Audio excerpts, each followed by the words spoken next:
is Outside the Box. Standing by to join me is Davida Padi, and she is with the Mental Health Youth Action Forum that just went to DC, and she's also involved in social media strategies, and she's pre-law in a program, I believe, in Scranton. Is that right? Yeah. And I'm so excited to have her on the show. Welcome. Thank you. Let me back up a second and tell me, first of all, let's dive into what you're studying and where you are. So I'm studying social media strategies on a pre-law track. So my concentration is in like legal studies at the University of Scranton. And I've always been interested in like how public policy can make changes into like the digital space. So that's basically what I want to do. That's great. Now, public policy, are you also thinking along the lines of mental health policy?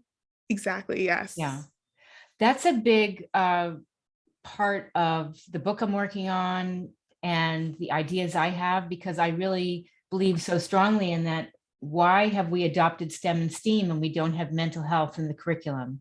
And I believe, so much pressure has been put on teachers and administrators and counselors. It has to be a policy change that is as important as the curriculum, with STEAM and STEM. That should be something that is just on the forefront. Yeah. I also agree. Yeah. I think that's like why even going to DC and participating in this event, it shows that like there are lawmakers who are passionate about mental health and want to change policy. It must feel so exciting and reaffirming to be among, what was it, 32 students? Yeah, 30 that are so passionate about some of the same things that you are doing. Could you tell me about what that experience was like?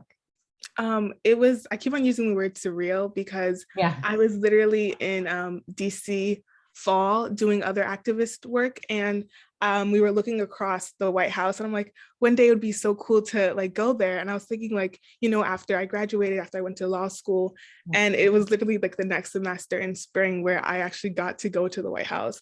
But it was so amazing to meet so many other activists, influencers, creators who were just all kind of focused on mental health and wanted to change and even create policy. It was just kind of crazy just to see people with the same kind of visions like me and like working with them. Even though we were kind of working through Zoom, it was even like better to see them in person and just to kind of like communicate, because in the pandemic, it was hard to even like do that, especially like going through high school in the pandemic. I know, because I think about the milestones you missed out on and the importance of connection that's so meaningful face to face. Exactly. So it must have been like a hug fest. Yes. So what was it? Tell me about the itinerary, like what you did. I know you met some very important people. Yeah. So it's kind of because I arrived on the Wednesday. And so after that, we had like a lunch where we were able to meet everybody. But I kind of came in a little late because I was still taking my finals. And so after, after we kind of just started talking, networking with everyone there. And it was crazy because I've been actually working with Nancy, one of the people there, and she has her own app. And so I've been helping her out with ads for that. And I just kind of saw her face to face. We were chatting for so long. And so, I was just hugging everyone. It was just weird because I haven't like seen so many people, I'm in school, but like just outside of like my campus. So it was 3 years of hugging built up. And so that's like, after that, we kind of went with my group. We went to like a Mexican restaurant and we kind of like bonded over that. But then the next day, Thursday, we were kind of like in practice mode. We were like in the showroom for, I don't even know how long. I remember when I came out, I told them like, I'm surprised it's still like daylight, because it felt like we were there for like 6 hours, but we were just presenting our ideas. And we had like some people from MTV come in. And so that was kind of the rundown for Thursday. But then Friday, I think that was like the big day where we kind of met. I feel like I'm getting the dates confused. No, we came on Monday. Yes. Yeah. So Wednesday was actually like the big dates. I'm so confused. It's fine. So Wednesday is actually when we went to the White House and got to like meet the president. It was just like other people, like other cabinet officers, like officials that I didn't know. The Surgeon General, didn't you meet the Surgeon General? Yes, Dr. Biden, Selena Gomez, the chief coordinator for like the social media of the White House. Like, it was just so many people who were there. I was like it was a crazy experience. You're like, is this really happening? Yes, I had to pinch myself. I love the pictures that were posted. Yes. President Biden, and it was just a big smile fest. And it must have been so exhilarating. Tell me about the presentations you were giving. So each group had like a presentation to give to like industry partners and other officials. And so my group was specifically for like storytelling. And one thing that we wanted to focus on was creating like a visual that is not only seen digitally, but also outside of the digital world, because we wanted to transform or just go outside of what we see digitally. So we wanted to create a mural so it could be posted on like areas that are not really highlighted. So Indigenous areas, because they don't always have access to these spaces. And so that's kind of what we presented, but other groups had like creating a whole video game or having other communities. And I think like the presentation aspect was really affirming because it wasn't competitive. It was more of sharing our ideas and having other industry partners kind of see where they can collaborate on. Yes. I did read that Zoom donated, was it over $160,000? Yes, yes. That was amazing. Because it was like we didn't know what was going on. And I remember one of the MTV like people, they told me like, wait, stay, you would actually want to know what's going on next. I'm like, oh, is it? Because I know MTV, they love surprises. So I'm like, I see a camera being like filming us. I'm like, what's going to happen? Yes. And so when she announced like that we're all getting 5,500, I was like, wow, because I thought it was going to be like per group. And yes, and it was kind of amazing because they're putting action where their mouth is, because I mean, just seeing that this is like an action, it's for a forum that's going to create action, not only awareness. Yes. And so them actually putting action was just so amazing to see. I love it. So what happens next? You all got together, you presented your ideas, and now what will happen? So actually tomorrow, my group is meeting because we did get some offers from other industry leaders. So we're just going to discuss and see if we can actually collaborate with other groups, because I know it's like, I'm not too sure about like the whole details, but I know it's a video game company. So I know another kind of group pitched that kind of idea. So we're really just going to collaborate to see if we can actually make this happen in real time. And it's all around the theme of mental health. Yes, which is so amazing. I think about the research that has come out in the past few years about the rates of depression and suicide and anxiety, et cetera, from the pandemic. Do you feel that we were already in a crisis as far as mental health before the pandemic started?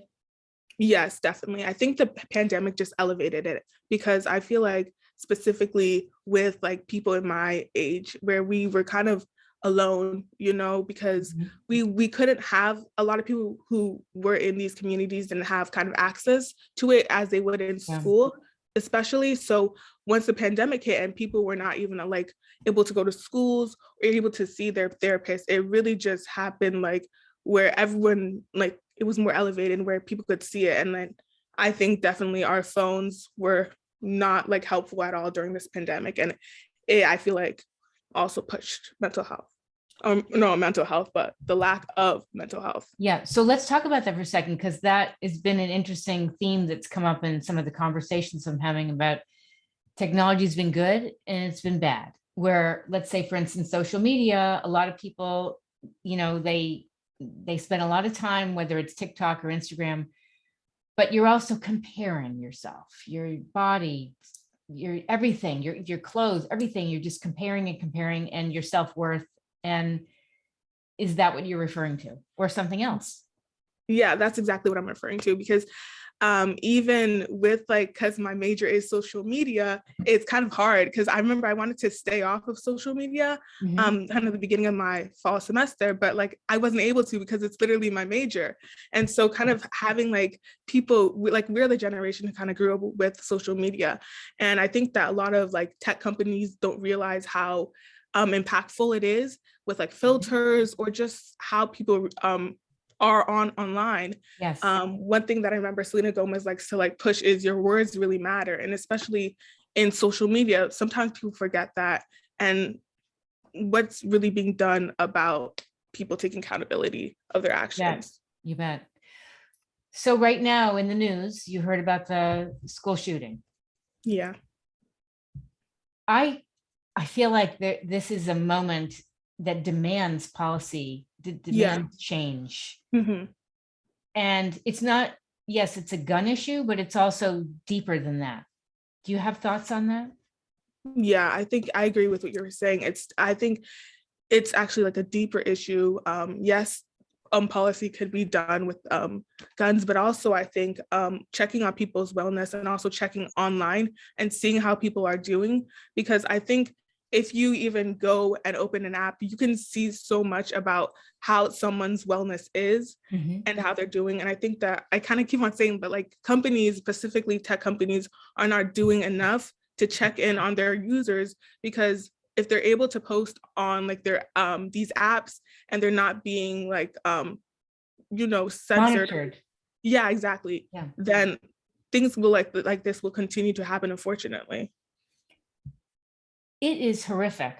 I'm a parent, and I just cannot even imagine the magnitude of grief and pain. And I think, well, what does this mean? Does this mean we have to have metal detectors like it's an airport in every school? But you bring up a good point. I mean, there were pictures posted of these rifles that were purchased at this kid's 18th birthday. This is what he went out and got, 2 rifles, and he posted on social media. So perhaps something needs to be done on social media, and people need to speak up. And I feel like there's a lot of opportunity for training and education and screening, and even the people that sold the guns, screening, maybe change the age. There's a huge, so much, right? A huge opportunity that we're not doing. Yeah. Just it's too many incidents. Yeah. It was just Buffalo a couple of weeks ago. Exactly.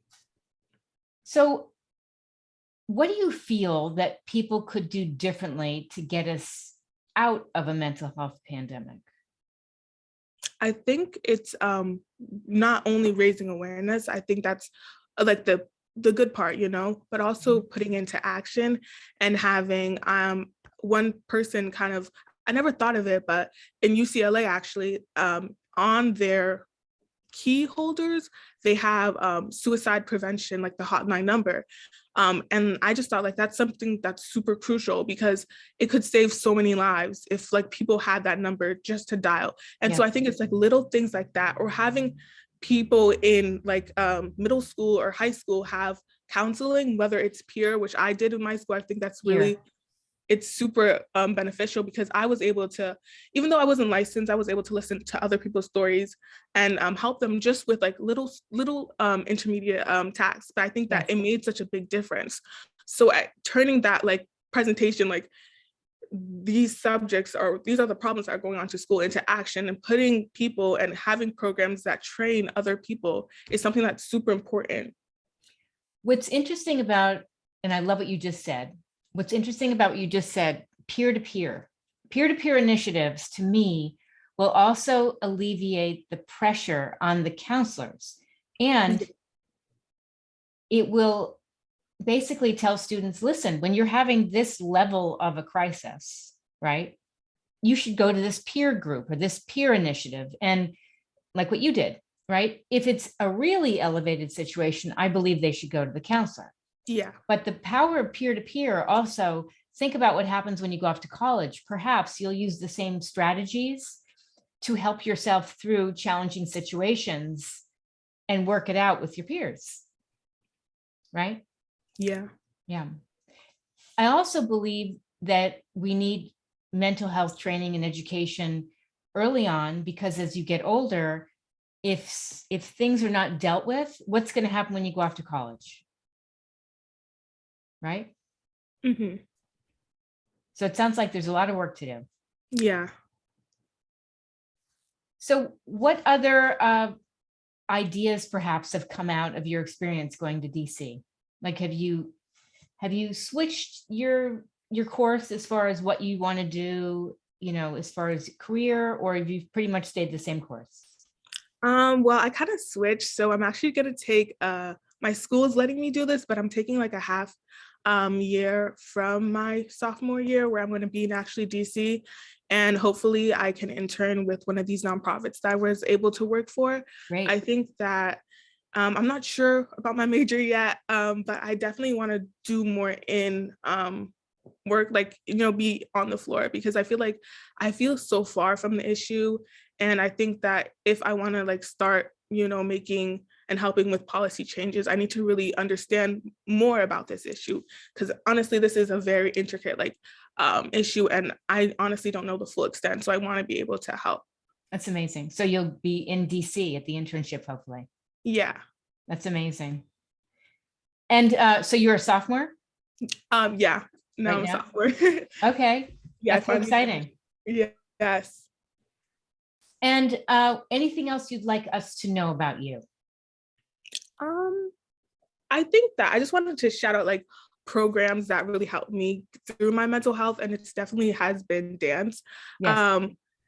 I think that a lot of people kind of forget, like, we can also use arts as a way to help with our wellness journey. And I think that dance, ballet for me has been such a great, I think, place for me to be at. I remember my dance studio was kind of like my second home. And I think that without it, honestly, I don't know if I would be able to do and have the confidence to be where I was. That's amazing. That's a wonderful outlet, because you're doing something physical and it's helping you emotionally and mentally. It's so powerful on so many levels. Mm-hmm. How long have you been a dancer? Since I was 4. Oh, Yeah. Is your focus primarily ballet, or is it different types of dance? Well, it was like I was trying to do jazz and hip hop, but I wasn't good. So I think I stuck to what I was good at, which was, I feel like, storytelling actually through dance. And it's funny how I'm doing that, in DC, but Yeah. ballet, and contemporary and lyrical, because I was able to kind of tell stories without really doing a lot of talking, showing it through my actions. I love it. Is it just you primarily, or are you in a group? Well, I was with my dance studio, but I kind of graduated, but I did it in college. But I don't know what I'm going to do when I go to DC, but hopefully I find it like a studio. Oh, I'm sure you will. That's an incredible outlet. Any advice you'd give to people your age that are, listening to you and thinking that, hey, I'm struggling, what could I do? I definitely would say take a break from your phone. I think that a lot of times there are good resources, and I know, like, I feel like I found a lot of resources through my phone, but at some times and some points it can just be a hindrance for you actually with your own mental health, but also ask for help, because I think that there are people in your community, there are people around you who want to help you and who are willing to do the work. And so if you're not weak if you ask for help, and it's actually a sign of strength. Definitely. One thing I didn't ask, which I'm curious, as far as policy change, if you could change the world right now, right? What kind of policies would you like to see implemented in schools, in businesses, everywhere? I feel like, wow, that's a good question. Well, I feel like primarily for me it was kind of like having days where people can take breaks. Yeah. I know a group did that with their mental health days, where they allow for whether it's educators or people working, because I think here we're in such a work mentality, and just allowing for people to take that time off for them to improve their own health would just do so much. Yes. I know. I was actually saying to my daughter, because she took a mental health day a while ago and she went to the beach. And I said, first of all, no one's to judge you. That's where you went. You took your book, you went to the beach, you disconnected from your schoolwork, and it recharged you. Mm-hmm. That's what people need to do. They need to just recharge and disconnect sometimes. Absolutely. Well, I'm so excited for you. Congratulations. Thank you. And it just must feel like the most amazing dream that you went to DC. Yeah. Well, please stay in touch, and I look forward to seeing what unfolds for you. you.